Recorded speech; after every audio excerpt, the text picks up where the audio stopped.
Hello, my name is Sydney Maximetz, and today I'm going to be discussing Chapter 30, which is the agenda setting theory.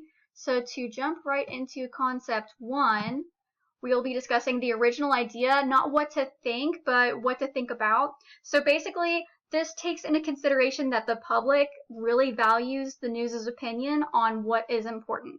According to Griffin in 2012, it doesn't tell you exactly how to think, but it definitely gives you something to think about. The second concept is a theory whose time had come. According to Griffin in 2012, the mass communication researchers, they really liked and really supported the theory. It was great how it shows the power of the press, but it also shows how it still gives the option to choose where your news comes from. So the third concept is media agenda and public agenda, a close match. Basically, this discusses how you can tell that a certain media is popular. So according to Griffin in 2012, there's actually two criteria that considers it to be, I guess, popular material, and that's position and that's length. Basically, what that means is where does it fall in the hierarchy of importance and how long does it stay there for? So according to Griffin in 2012, there were examples that were used like magazines. If you see something on the front cover of a magazine, you'll know that that's important.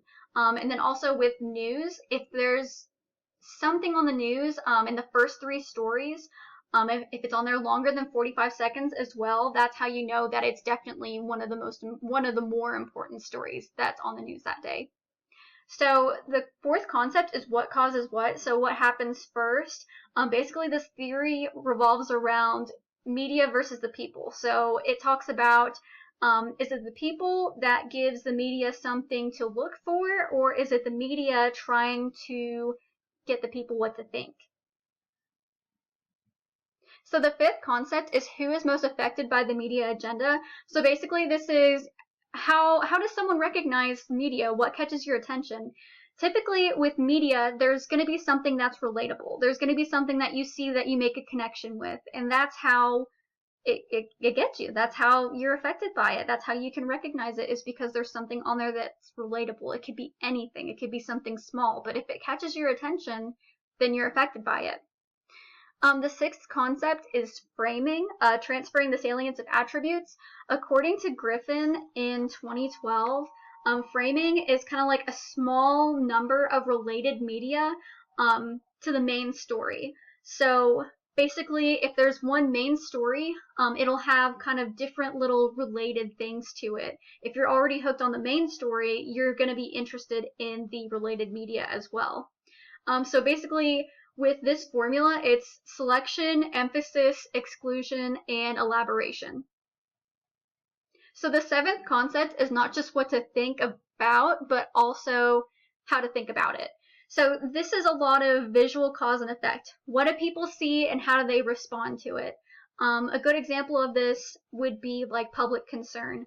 According to Griffin in 2012, there was an example that was used about crime on TV. It was saying that the local news reported that there was more crime, and that got the public, the local people, to be concerned about the crimes that were happening nearby.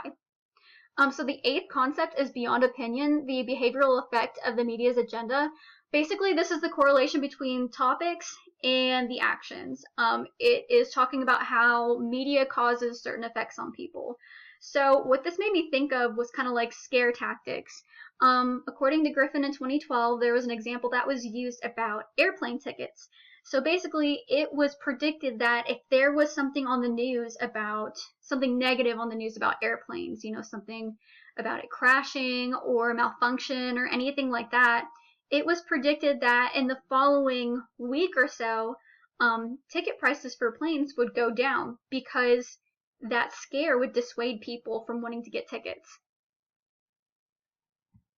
So the ninth concept is who sets the agenda for the agenda setters. I found this really interesting because it really makes you wonder, like, okay, where does the news start from? So basically, how do you get coverage? You have to make the coverage. This is mostly something that pertains to like organizations. They'll do things like fundraisers and charities. They'll share their beliefs. They'll try to get their message out so that way they get the coverage. The 10th concept is, will new media still shape the agenda, opinions, and behavior? So according to Griffin in 2012, basically online news is really easy to personalize. I think it's maybe something to do with like subconsciously being biased toward it because there's so many different things to pick from. You're gonna pick something that you connect with. According to Griffin in 2012, there was a study that was done in 2007, and it talked about where people get their news from according to their age group. So 18 to 34, they got their news from online. 35 to 54, they got their news from TV, and then 55 and up got their news from the newspaper. So the 11th concept is ethical reflection, Christians' communitarian ethics. Basically, the section went over Clifford Christian's opinions on the matter. He discussed the First Amendment and how he believed freedom of speech is very important, but it also needs to be ethical as well.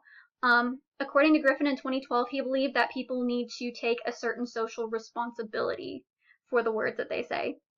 And then the final concept is a critique. Are the effects too limited, the scope too wide? So apparently, according to Griffin in 2012, the agenda setting theory does not always work. However, it is mentioned that it is able to predict the public agenda. It's also able to explain why some people are more susceptible to media than others. It's also testable by quantitative means. And then there's also practical utility. It not only shows you what to look for, but it can also alter people's opinions.